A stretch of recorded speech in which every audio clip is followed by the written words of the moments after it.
जय भवान. सध्या देशामध्ये budget declare झालेलं आहे. हे बजेटचं भारतीय रुपयेमध्ये सांगायचं म्हणलं तर हे बजेट आहे 53.65 लाख करोड रुपये. गेल्या वर्षीचं बजेट आपलं जे होतं 2025-26 तो बजेट होतं 50.61 लाख करोड रुपये. म्हणजे एकंदरीत जर बघता ह्या दोन बजेटमध्ये 7.7% ची वाढ झाली, इन्क्रीज झाली. पण ह्याच्यामध्ये एक मजेशीर आकड्यांचा खेळ आहे.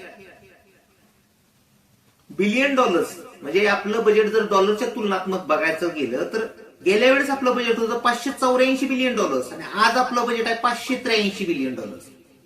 जेव्हा आपण रुपयात बघतो त्यात 7.5% ची वाढ दिसते तुम्हाला, परंतु डॉलर मध्ये बघतो तर ती घट आहे. त्याचं कारण असं की ज्या वेळेस आपलं बजेट गेल्या वेळेस जे डिक्लेअर झालं होतं 1 फेब्रुवारीला त्यावेळेस डॉलरचा रेट होता 86.6 रुपये म्हणजे $1 आणि आज तो डॉलरचा रेट आहे इतका घसरलाय 91.6 म्हणजे $1.